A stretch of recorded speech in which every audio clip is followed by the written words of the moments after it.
하나님 말씀 함께 봅니다. 하나님 말씀은 마가복음 15장 16절에서 32절까지입니다. 마가복음 15장 16절에서 32절까지 말씀 번갈아 가면서 읽습니다. 제가 먼저 읽겠습니다. 군인들이 예수를 끌고 브라이도리온이라는 뜰 안으로 들어가서 온 군대를 모으고 예수에게 자색옷을 입히고 가시관을 엮어 씌우고 격려하여 이르되 유대인의 왕이여 평안할지어다 하고 갈대로 그의 머리를 치며 침을 뱉으며 꿇어 절하더라. 희롱을 다한 후 자색옷을 벗기고 도로 그의 옷을 입히고 십자가에 못 박으려고 끌고 나가니라. 마침 알렉산더와 루포의 아버지인 구레네 사람 시몬이 시골로부터 와서 지나가는데 그들이 그를 억지로 같이 가게 하여 예수의 십자가를 지우고 예수를 끌고 골고다라 하는 곳 번역하면 해골의 곳에 이르러 몰약을 탄 포도주를 주었으나 예수께서 받지 아니하시니라. 십자가에 못 박고 그 옷을 나눌세 누가 어느 것을 가질까 하여 제비를 뽑더라. 때가 제3시가 되어 십자가에 못 박으니라. 그 위에 있는 죄패에 유대인의 왕이라 썼고 강도 둘을 예수와 함께 십자가에 못 박으니 하나는 그의 우편에 하나는 좌편에 있더라. 지나가는 자들은 자기 머리를 흔들며 예수를 모욕하여 이르되 아하 성전을 헐고 사흘에 지는 자는 자여 내가 너를 구원하여 십자가에 내려오라 하고 그와 같이 대제사장들도 서기관들과 함께 희롱하며 서로 말하되 그가 남은 구원하였으되 자기는 구원할 수 없도다. 이스라엘의 왕 그리스도가 지금 십자가에서 내려와 우리가 보고 믿게 할지어다 하며 함께 십자가에 못 박힌 자들도 예수를 욕하더라. 아멘. 기독교가 어떤 종교인지를 가장 잘 보여주는 것이 십자가입니다. 십자가는 우리 기독교가 어떠한 종교여야 되는지를 아주 잘 보여주고 있죠. 그런데 적지 않는 그리스도인들이 십자가는 예수님 몫이고 내 몫은 아니다라고 생각을 합니다. 그러나 이런 생각은 기독교적인 생각이 아닙니다. 기독교 신앙은 우리에게 십자가를 질 걸 요구합니다. 십자가와 관련해서 놓치지 않고 보아야 될 첫 번째는 십자가는 예수님이 지셨지만 우리 역시 십자가를 져야 된다는 것입니다. 예수님도 분명히 말씀하지 않았습니까? 누구든지 나를 따르려거든 자기를 부인하고 자기 십자가를 지고 나를 쫓을 것이니라. 십자가 앞에서 우리가 해야 될 첫 번째는 나도 십자가를 져야 된다라는 것입니다. 예수님의 십자가 앞에서 또 하나 보아야 될 것이 있습니다. 예수님이 십자가에 달릴 때를 잘 묵상해 보면서 생각해야 될 것이 어디에 십자가가 세워졌는가, 그리고 그 십자가 세워진 곳에 담겨진 의미가 무엇인가를 아는 것입니다. 자, 오늘 보면 16절에서 23절까지 말씀, 20절까지 말씀 함께 23절까지 말씀 함께 보도록 합니다. 시작. 군인들이 예수를 끌고 브라이도리아는 뜰 안으로 들어가서 온 군대를 모으고 예수에게 자색옷을 입히고 가시관을 엮어 씌우고 격려하여 이르되 유대인의 왕이여 평안할지어다 하고 갈대로 그의 머리를 치며 침을 뱉으며 꿇어 절하더라. 희롱을 다한 후 자색옷을 벗기고 도로 그의 옷을 입히고 십자가에 못 박으려고 끌고 나가니라. 마침 알렉산더와 루포의 아버지인 구레네 사람 시몬이 시골로부터 와서 지나가는데 그들이 그를 억지로 같이 가게 하여 예수의 십자가를 지우고 예수를 끌고 골고다라 하는 곳 번역하면 해골의 곳에 이르러 몰약을 찬 포도주를 주었으나 예수께서 받지 아니하시니라. 예수님의 십자가가 세워졌던 장소는 골고다라는 곳입니다. 그런데 우리 한번 생각해 보십시다. 예수님께서 십자가에 달리신 것이 중요하지, 그리고 예수님께서 십자가에 달리심으로 우리를 위해 피를 흘려주셨다라는 것의 의미가 중요하지, 그 십자가가 세워졌던 장소가 뭐가 중요하겠습니까? 그런데도 성경은 십자가가 세워진 곳에 대해서 아주 중요하게 말해주고 있다는 것입니다. 얼마나 중요했던지 사복음서 모두에서 예수님의 십자가가 세워진 장소가 골고다였다라는 것을 말해주고 있습니다. 오늘 본문은 예수님께서 십자가에 달린 장소가 골고다였다라고 말해주면서 그 골고다의 뜻이 무엇인지를 설명까지 해주고 있습니다. 22절을 보면 예수를 끌고 골고다라 하는 곳, 번역하면 해골의 곳에 이르러, 이렇게 골고다라는 곳이 해골이라는 의미다라는 것까지 자세하게 설명해주고 있습니다. 왜 이 복음서 기자들은 모두가 예수님이 십자가에 달려 돌아가신 곳이 골고다였다라는 것과 그리고 그 골고다의 뜻이 해골이다라는 것을 공통적으로 강조해서 설명해주고 있는 것일까요? 당시 골고다는 예루살렘 성 밖에 있었는데 성의 북쪽에 위치해 있으면서도 지형적으로 가장 높은 곳에 위치해 있었습니다. 예루살렘 성은 원래가 높은 곳이었는데 그래서 그 자체가 천연의 요새이죠. 더군다나 삼면이 예루살렘 성을 보면 골짜기로 되어져 있습니다. 예루살렘 성 동쪽에서 남쪽까지 삥 둘러 있는 골짜기를 기드론 골짜기라고 하고, 또 서쪽에서 남쪽으로 뻗어 있는 골짜기를 흰놈의 골짜기라고 합니다. 그래서 다윗왕의 묘가 있는 남쪽에서 이 기드론 골짜기와 흰놈의 골짜기가 서로 만나게 되는 거죠. 당연히 골짜기가 있는 남쪽이 가장 낮을 수밖에 없고 반대로 저 북쪽이 가장 높을 수밖에 없습니다. 골고다는 예루살렘 성 가장 높은 곳인 북쪽에 있습니다. 그런데 하필이면 예수님이 십자가에 달린 장소가 왜 해골이냐는 것입니다. 골고다라는 곳이 해골 모양이기 때문에 골고다이다 이렇게 불렸다는 설도 있습니다. 그러나 더 설득력이 있는 주장은 그곳이 공동묘지였기 때문이라는 주장입니다. 공동묘지였기에 해골들이 많이 있을 수밖에 없습니다. 그런 의미에서 골고다는 공동묘지 이렇게 해석하는 게 맞을 것 같습니다. 그래서 예수님의 십자가는 공동묘지 위에 세워졌다 이렇게 생각하시면 됩니다. 자, 그럼 이제 그림을 한번 머릿속에 그림을 그리셔야 됩니다. 예루살렘이라는 곳은 어떤 곳입니까? 권력과 돈과 종교의 절정을 의미합니다. 그런데 예루살렘의 머릿부분인 골고다는 공동묘지입니다.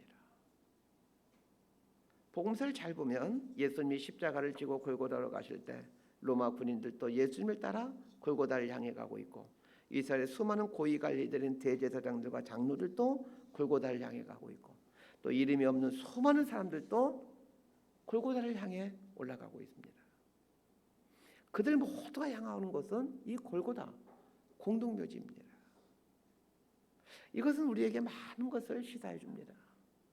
돈과 권력과 종교의 정점이 결국은 해골이라는 것을. 그런데 사람들은 계속 그 해골을 향해 가고 있다는 것입니다. 돈과 권력과 종교의 정점인 예루살렘의 맨 꼭대기가 해골이라는 것은 역설적인 진리입니다. 사람들은 그토록 돈과 권력과 종교의 정점인 예루살렘에 입성해 살려고 하지만 그러나 그 결국은 해골이라는 것입니다. 예수님의 십자가를 보면서 보아야 될 것이 이것입니다. 우리 인생의 결국이 공동묘지다라는 것을 보셔야 됩니다. 빌라도의 간조로 사용되는 안토니오 요새에서 십자가를 지기 시작한 예수님은 골고다를 향해 가십니다. 그리고는 골고다 공동묘지 위에 이릅니다. 그리고는 십자가에 달려 당신의 보혈을 흘려주십니다. 십자가를 타고 흘러내는 예수님의 보혈이 계속 적셔지고 흘러내리는 곳은 이 골고다 공동묘지입니다. 해골은 죽음을 상징합니다. 그런데 우리 주님의 보혈이 십자가를 타고 흘러내려 그 해골로 다 스며듭니다. 모든 인생은 죽을 수밖에 없는 해골입니다. 지금 숨쉬고 있는 우리 역시 미래 해골에 지나지 않습니다. 그런데 죽은 해골 위에 주님의 보혈의 적심으로 해골이 다시 살아나게 됩니다. 이것이 구원입니다. 주님의 보혈이 해골인 내 인생 위에 적셔지게 되는 것, 그게 구원입니다. 예수님의 보혈이 해골인 내 인생에 적셔짐으로 내 안에 이 생명의 피가 흐르게 되는 것. 그래 우리 영혼의 동맥에 예수님의 피가 흐르고 우리의 지성에 하나님을 아는 지식이 생기고 우리의 의지에 그 예수님을 향한 열망과 갈망이 생겨나는 것, 하나님 나라에 대한 소망이 생겨나게 되는 것, 이것이 구원입니다. 이걸 말해주기 위해서 우리 주님의 십자가는 해골, 골고다에 세워진 것입니다. 자, 24절 말씀을 함께 보도록 하겠습니다. 24절입니다. 시작. 십자가에 못 박고 그 옷을 나눌세 누가 어느 것을 가질까요? 제비를 뽑더라. 골고다에 도착하자 로마 군인들은 예수님을 십자가에 못 박습니다. 그리고는 예수님의 옷을 벗긴 후 그 옷을 제비 뽑아 나눕니다. 그런데 재미있는 것은 예수님이 옷을 제비 뽑아 나눠 가진 건 역시 사복음서 모두에서 상세하게 기록하고 있다는 것입니다. 그러면 로마 군인들은 왜 예수님의 옷을 제비 뽑아 나눠 가져갔다는 것일까요? 물론 당시에는 물자가 귀해 옷이 중요한 재산이기 때문에 그랬을지도 모르겠습니다. 그러나 로마 군인들이라면 당시 최고의 그 국가의 군인들이기에 그렇게 경제적으로 어렵지는 않은 상황이었을 겁니다. 당시 십자가 사형을 집행할 때 한 명의 사형수에 4명의 군인이 한 조가 되어 사형을 집행합니다. 어느 군인들 사람을 십자가에 못 박는 일을 좋아하겠습니까? 군인이니까 명령에 의해 어쩔 수 없이 하는 거죠. 그래서 사형을 집행하는 군인들에게는 이 하기 싫은 일을 한 대가에 대해서 보상을 해주는데 그 보상이 사형수의 옷을 취하게 하는 것이었습니다. 그런데 생각해 보십시다. 사람이 사는 동안 경험하게 되는 가장 엄숙한 순간이 있다면 그건 바로 사람이 죽는 순간입니다. 텔레비전의 드라마를 보면서도 사람이 죽어가는 장면이 나오면 시청자들은 숨을 죽입니다. 가짜로 죽는다는 것임을 너무 잘 알면서도 사람이 죽어가는 모습을 보면 숙연해집니다. 심지어는 그 악역을 맡은 사람의 죽음 앞에서도 속 시원하면서도 한편으로는 숙연해집니다. 그만큼 사람이 죽는 순간은 인간의 시간 중에서 가장 엄숙하고 경건한 순간입니다. 오늘 본문을 보면 십자가에 못 박고 그 옷을 나눌세 이렇게 나와 있습니다. 죽은 후도 아니고 못 박은 후에 예수님의 옷을 제비 뽑아 나눕니다. 예수님께서 오전 9시에 십자가에 달리시고 오후 3시에 운명하십니다. 십자가에 못 박힌 오전 9시 이후부터 오후 3시까지 예수님은 점점 죽어가고 있습니다. 사람이 죽어가는 그 순간에 그로부터 불과 2m 떨어져 있지 않는 그 십자가 아래에서 무슨 일이 자행되고 있었습니까? 4명의 군인들이 죽어가고 있는 예수님의 옷을 제비 뽑아 서로 좋은 부분을 가져가기 위해 서로 티격태격 싸우고 있습니다. 이 모습을 깊이 한번 묵상해 보시길 바랍니다. 로마 군인들이 제비 뽑은 그 옷은 어떤 옷입니까? 채찍에 맞아 찢어진 옷이요, 피투성이가 된 옷입니다. 실은 아무짝에도 쓸모없는 헝겊 조각에 지나지 않습니다. 더군다나 우리 주님은 참으로 가난하게 사셨습니다. 주님이 입고 있는 옷이 좋은 비단 옷이 아니었으면 너무나도 분명합니다. 그런데도 찢겨지고 핏자국이 선명한 싸구려 옷을 갖기 위해 그 죽어가는 사람 아래에서 제비를 벗고 있는 모습은 영락없는 해골 아닙니까? 그런데 예수님이 옷을 나누어 가기 위해 제비 뽑고 있는 이 군인들의 모습에서 우리 인간들의 모습이 보이질 않습니까? 주님을 믿는다 하면서도 주님의 십자가에 대해서 얘기를 하면서도 아침 한결같이 사라져버리는 헛된 욕심에 이끌려 살아가는 해골이 혹시 저와 여러분 아닙니까? 그렇다면 복음서 기자가 로마 군인들의 옷을 취했다는 것을 기록하는 목적은 분명합니다. 성경을 읽는 독자들은 우리들에게 군인들의 모습에서 우리 자신들의 이 허망한 욕심을 찾으라는 얘기입니다. 자, 27절 말씀 함께 읽도록 하겠습니다. 시작. 강도 둘을 예수와 함께 십자가에 못 박으니 하나는 그의 우편에 하나는 좌편에 있더라. 예수님이 십자가에 달리실 때 예수님과 함께 십자가에 달린 사람들이 나옵니다. 예수님이 십자가에 달릴 때 두 강도도 십자가에 달려 사형을 당하는데 이건 역시 사복음서 모두에서 기록해주고 있습니다. 기독교의 핵심은 십자가입니다. 예수님이 십자가에 달린 사건이 중요하지, 예수님이 십자가에 달릴 때 그 옆에 함께 십자가에 처형당한 두 강도가 뭐가 중요하겠습니까?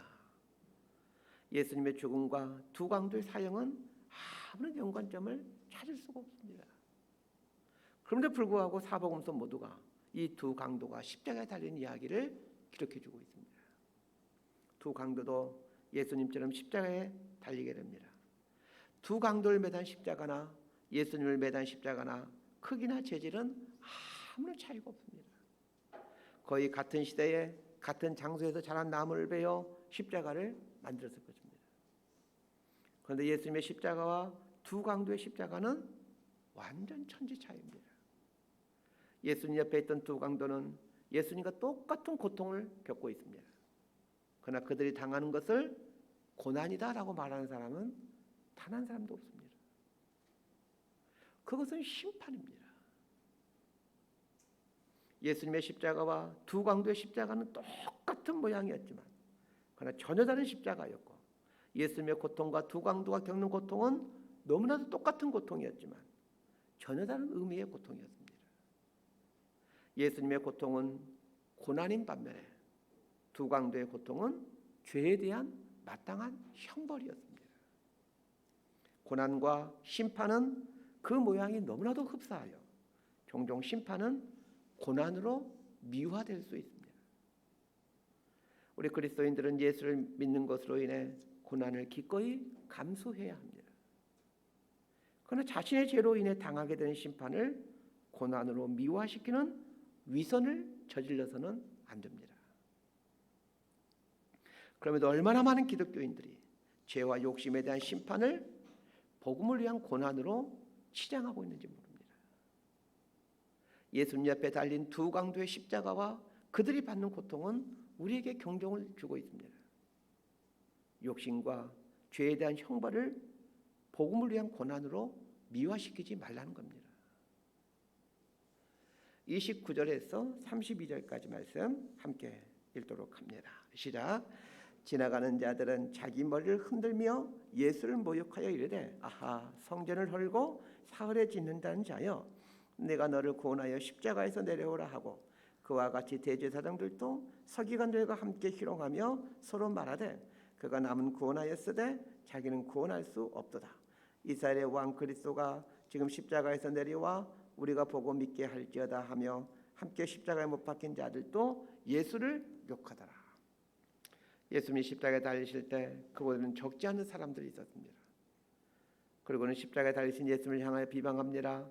성전을 헐고 사흘에 짓는 자여, 네가 만일 하나님의 아들이거든 자기를 구원하고 십자가에서 내려오라, 이렇게 외칩니다.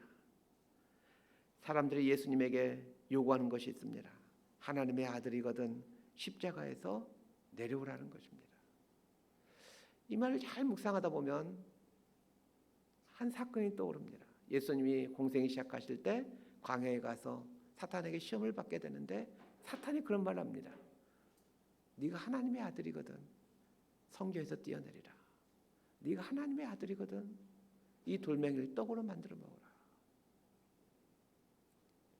그러면서 십자가에서 내려오면 하나님의 아들도 믿겠다고 말을 합니다. 사단도 똑같은 말을 했습니다. 네가 하나님의 아들이지 않느냐? 돌을 떡으로 만들 수 있지 않느냐? 네가 하나님의 아들이지 않느냐? 성전에서 뛰어내리라. 그런 사람들이 너를 하나님의 아들로 경배할 것이 아니냐? 이 얼마나 근사한 유혹인지 모릅니다. 이것은 세상이 우리 그리스도인들에게 그리고 교회에게 하는 아주 수준 높은 유혹입니다. 그리스도인들에게 가장 고난된 유혹은 십자가에서 내려오라는 유혹입니다. 그래서 예수님도 이 유혹을 돌아가시기 전에야 받으신 것입니다. 그만큼 고난된 유혹이기에 대부분의 그리스도인들은 이 유혹 앞에서 넘어져 버리고 맙니다. 십자가에서 내려올 수 있는 능력이 있는데 여전히 자신을 십자가에 매달아 놓고 있는 것, 이것이 진짜 능력이라는 것을 정작 교회와 그리스도인들은 잘 모릅니다. 두 강도는 다른 사람들이 그들을 십자가에 매달았지만 그러나 예수님은 스스로 십자가 향해 가셨습니다. 사형에 대한 일체의 권한을 갖고 있던 빌라도 총독이 계속해서 예수님의 무죄를 주장하면서 풀어주려고 하지 않았습니까? 그럼에도 불구하고 예수님은 자진하여 십자가로 나아가십니다. 십자가를 향해 나아가는 것, 그리고 십자가에서 내려오라는 외침 앞에서 여전히 십자가를 붙들고 있는 것, 참으로 견디기 어려운 유혹이지만 그러나 이것이 능력입니다. 십자가는 부끄러움, 고난, 가난, 희생, 어려움, 자금, 이 모든 것들을 의미하는 대명사입니다. 이 세상의 부끄러움, 고난, 가난, 희생, 어려움, 자금, 이런 것들 좋아하는 사람은 없습니다. 또한 그런 것을 하나님의 복으로 생각하는 사람도 없습니다. 오히려 이런 것에서 벗어나는 것을 복으로 생각합니다. 그런데 주님께서는 십자가에 자신을 계속해서 매달아 놓으십니다. 이유가 무엇입니까? 예수님이 직접 우리에게 하신 말씀처럼 심령이 가난한 자는 복이 있나니 천국이 저희 것이며 애통하는 자는 복이 있나니 그들의 위로를 받을 것이요 온유한 자는 복이 있나니 그들이 땅을 기업으로 받을 것이요 의에 졸이고 목마른 자는 복이 있나니 그들이 배부를 것이요 긍휼히 여기는 자는 복이 있나니 그들이 하나님을 볼 것이요 마음이 청결한 자는 복이 있나니 그들이 하나님을 볼 것이요. 이 말씀처럼 십자가에 매달려 마음이 가난해지므로 천국을 소유해가고 있었기 때문입니다. 십자가에 매달려 비방을 받음으로 애통하고 있었기에 하나님으로부터 위로를 받고 있었기 때문입니다. 이것이 천국의 삶이요 참 복이라는 것을 예수님은 잘 알고 계셨습니다. 그래서 끝까지 십자가에 내려오지 않고 십자가를 붙들고 있는 겁니다. 말씀 정리합니다. 예수님은 해골은 우리 인생 위에 십자가를 세우시고 그 십자가에서 당신의 보혈을 흘려주셨습니다. 자신의 삶을 죽어 없어질 해골로 인식하고 그 위에 주님의 십자가를 내리꽂고 주님의 보혈을 매 순간 수혈받아가는 사람이 그리스도인입니다. 그렇다면 헛되고 헛된 옷을 취하는 것에 관심을 갖지 마십시다. 어차피 우리는 미래의 해골입니다. 해골에게 찢겨진 헝겊 조각이 무슨 소용이 있겠습니까? 그리스도인은 주님을 따르는 사람에게 복음을 위한 삶을 살아가는 동안에 반드시 고난을 받게 됩니다. 동시에 고난 앞에서 십자가에서 그 고난에서 내려오라는 유혹도 받게 됩니다. 십자가에서 내려오면 살 수 있을 것 같습니다. 그러나 십자가에서 내려오는 것이 결국은 죽는 일이요 십자가에서 자신을 매다는 것이 결국은 살 길입니다.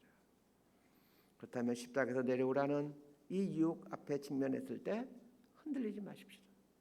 고난의 유혹이지만 그래서 이겨내기 어려운 유혹이지만 우리 주님께서 이겨내셨기에 우리에게도 이길 힘을 주실 것입니다.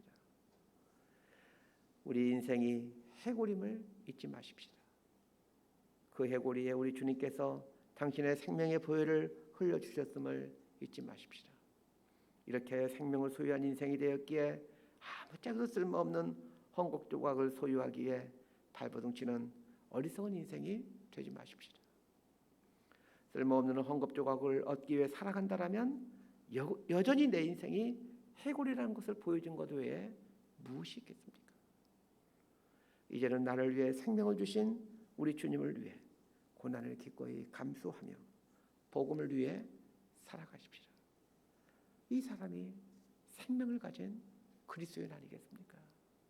이렇게 살아가는 저희 여러분의 삶이 될 수 있게 되기를 진심으로 소망하고 축복합니다. 기도하겠습니다. 하나님 아버지, 예수님이 달리신 십자가가 꽂혀있던 곳이 골고다 해골이었다는 것을 잊지 않게 해주십시오.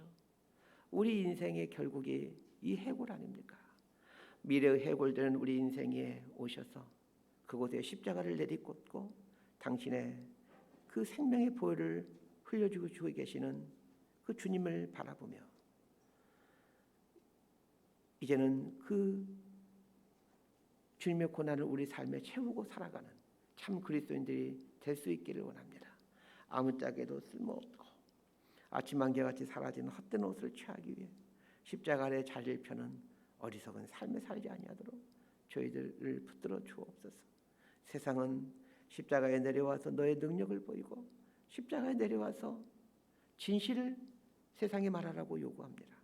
그것이 네가 살 수 있는 게 아니라고 유혹합니다. 그러나 우리 예수님께서 십자가에서 내려오지 않고 끝까지 자신을 십자가에 매달아 놓으신 모습을 묵상해 봅니다. 하나님의 공의로운 심판을 고난으로 미워하는 이 세상에서 자신이 살기 위해 거짓을 서슴없이 일삼는 이 왜곡된 세상에서 아픈 마음으로 여전히 십자가에 자신을 메어놓을 줄 아는 이 십자가의 사람들이 될 수 있도록 은총을 내려 주옵소서. 예수님 이름으로 기도드리옵나이다. 아멘.